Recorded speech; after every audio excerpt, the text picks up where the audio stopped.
Pratiqué par des centaines de millions de personnes, le vélo est un des moyens de transport les plus utilisés aujourd'hui dans le monde, et rares sont ceux qui ne sont jamais montés sur une bicyclette. L'analyse technique permet de décomposer un vélo en quelques unités fonctionnelles principales.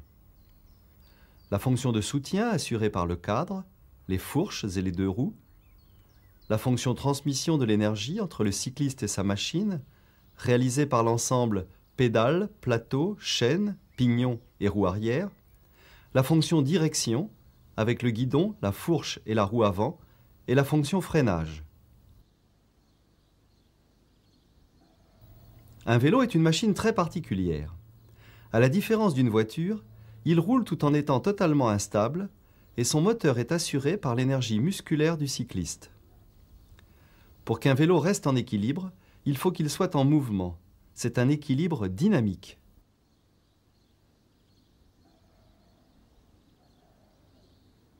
En roulant, le cycliste intervient à chaque instant de deux façons bien distinctes. En agissant sur les pédales, il propulse la machine et lui donne de la vitesse. En maintenant le guidon, il confère une trajectoire au vélo, ou plus exactement une succession de trajectoires différentes. Un vélo ne roule jamais en ligne droite, mais exécute une suite de lignes courbes, arcs de cercle, impulsés à chaque mouvement des pédales et compensés par le guidage de la direction et l'inclinaison du corps de la personne.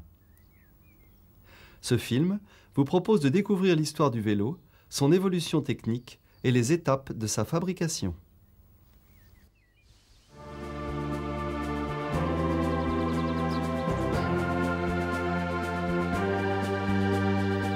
L'histoire du vélo commence en 1817, date à laquelle le baron Drey, ingénieur allemand, met au point un véhicule à deux roues baptisé Dreysienne. L'utilisateur, tel un véritable cavalier, enfourche sa monture, s'installe sur la selle tout en restant debout et pousse avec les jambes pour se déplacer. Il pratique alors une sorte de marche accélérée. Les Dreysiennes, entièrement en bois à leur début, étaient munies d'une roue avant orientable, solidaire d'une sorte de guidon, appelé timon conducteur, dont la technique s'inspirait des charrettes de l'époque. Un an plus tard, en 1818, le baron Drey dépose le brevet de son invention sous le nom de vélocipède, ce qui, étymologiquement, signifie pied rapide.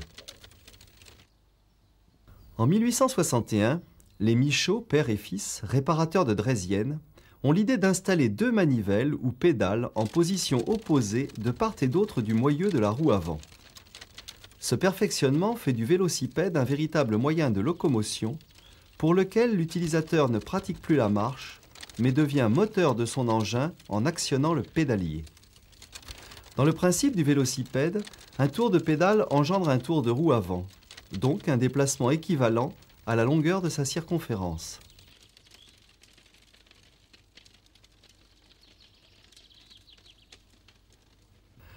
Souhaitant fabriquer des vélos susceptibles d'aller de plus en plus vite, les constructeurs augmentèrent progressivement la taille de la roue avant. Ainsi naquirent les bicycles, plus couramment appelés grands bis, plus rapides, mais plus difficiles à manier. D'équilibre précaire, l'utilisation d'un grand bis n'est pas chose facile et nécessite un apprentissage. Pour démarrer, le cycliste doit à la fois prendre de l'élan et escalader l'arrière du vélo en montant sur des petits marchepieds pour se hisser sur la selle. Pour descendre, il exécute l'enchaînement des mouvements en ordre inverse.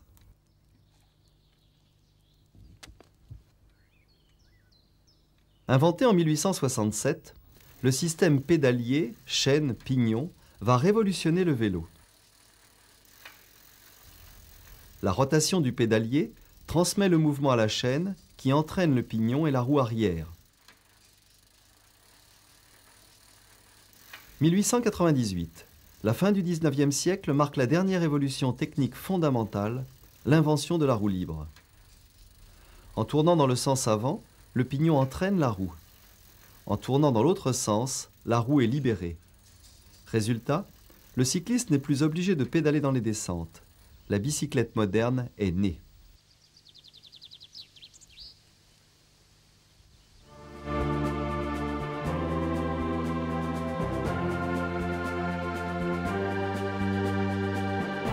Un vélo est un système technique constitué de différents blocs fonctionnels qui ont évolué au fil des inventions.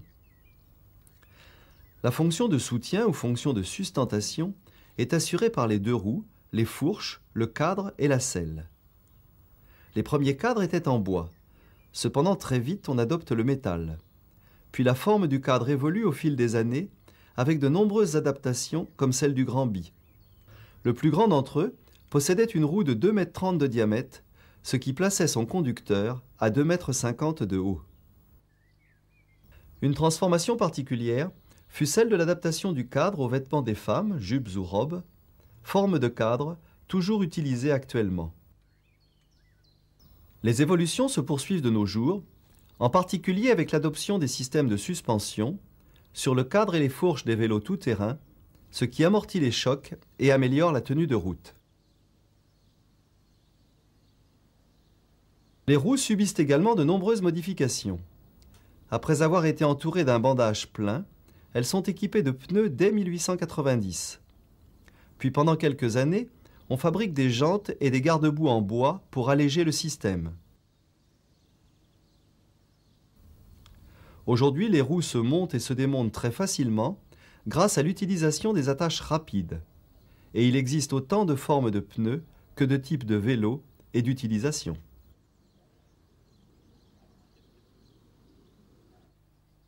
La fonction transmission de l'énergie entre le cycliste et le vélo est réalisée par l'ensemble pédale, plateau, chaîne, pignon et roue arrière.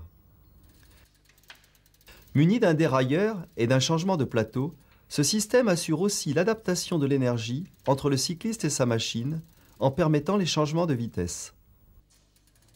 Actionné par un câble, le dérailleur se déplace latéralement et entraîne la chaîne d'un pignon sur un autre.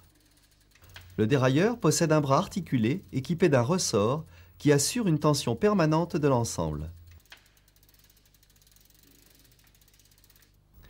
Le développement, c'est-à-dire la longueur parcourue par les roues sur le sol pendant un tour de pédale, dépend du rapport de taille et du nombre de dents entre le plateau et le pignon.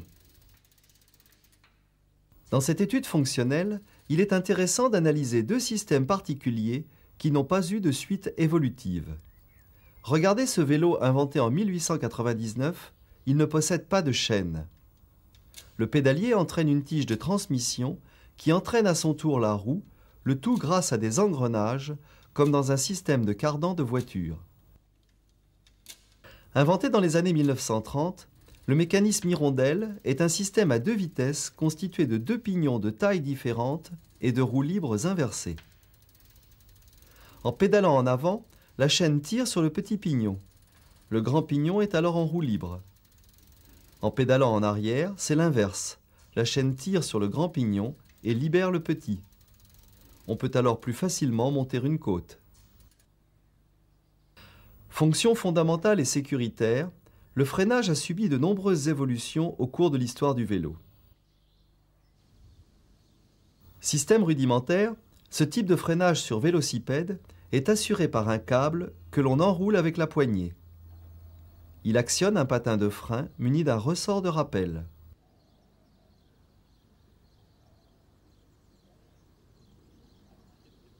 Puis on équipe les premières bicyclettes avec des freins à palettes. Il s'agit alors d'une simple tige venant appuyer le patin métallique directement sur le dessus du pneu. Puis on adapte des patins en caoutchouc. Vers 1880, apparaissent les premiers freins sur jante. Le mouvement de la poignée lève la tige, solidaire des mâchoires de frein munies de patins qui viennent exercer une pression sur la jante. En 1920, apparaissent les freins à mâchoire, commandés par un câble coulissant dans une gaine. Un type de mécanisme analogue est toujours utilisé aujourd'hui, en particulier sur les vélos de route. Après avoir été équipé du système appelé cantilever, dans lequel le câble tire directement sur les deux patins latéraux, les VTT sont actuellement dotés de freins V-brake à tirage latéral beaucoup plus efficaces. Dernière innovation, certains vélos sont aujourd'hui munis de freins à disque avec commande par câble ou par pression d'huile. L'intérêt de ce type de freinage, au demeurant assez lourd, est d'être indépendant d'une éventuelle déformation de roues voilées. Les autres systèmes fonctionnels, comme la sonnette, l'éclairage, la protection par les garde-boue ou beaucoup d'autres, porte-bagages, béquilles, ne sont pas nécessaires au fonctionnement d'un vélo et dépendent de l'usage que l'on en fait.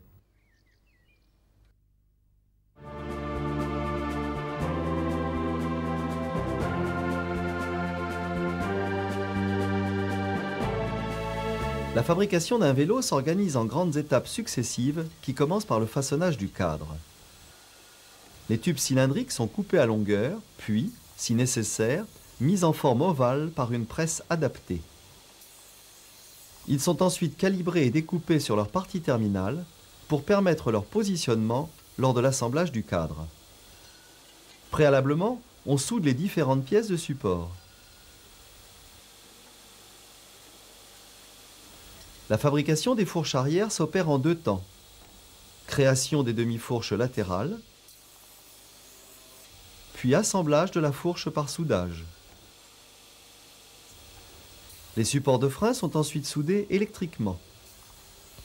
Une fois ces préparatifs terminés, le cadre est prêt à être assemblé, ce qui s'effectue sur différents gabarits et en plusieurs étapes, toutes réalisées par soudage.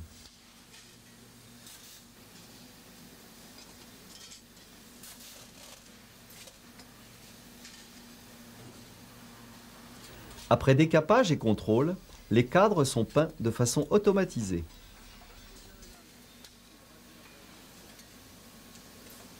On procède ensuite à la pose et à l'encollage des noms et des différents éléments décoratifs.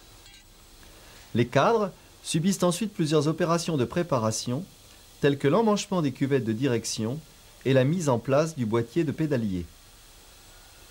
Pendant ce temps, dans un autre atelier de l'usine, on fabrique les roues et on prépare les guidons avec leurs différentes poignées. La fabrication des roues s'effectue à partir de pièces détachées, réalisation du moyeu central avec les rayons, puis vissage des rayons sur la jante. Cette machine assure la tension définitive des rayons et permet de régler la planéité de la roue.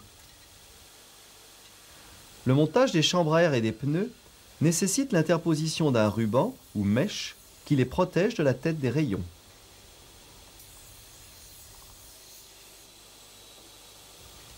Le vélo est ensuite construit sur une ligne d'assemblage à partir des éléments fabriqués dans l'usine et de pièces détachées fournies par des entreprises de sous-traitance.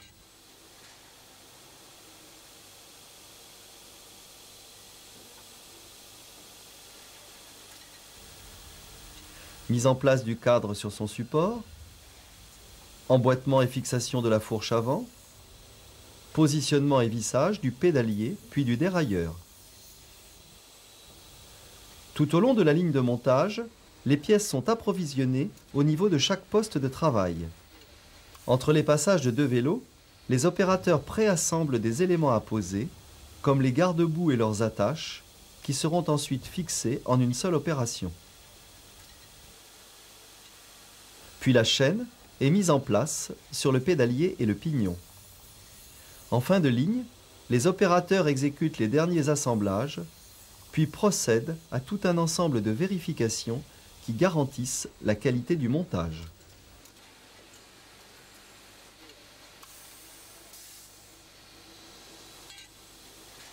Puis les vélos sont préparés pour l'expédition et emballés dans des caisses en carton en vue de leur livraison chez les clients.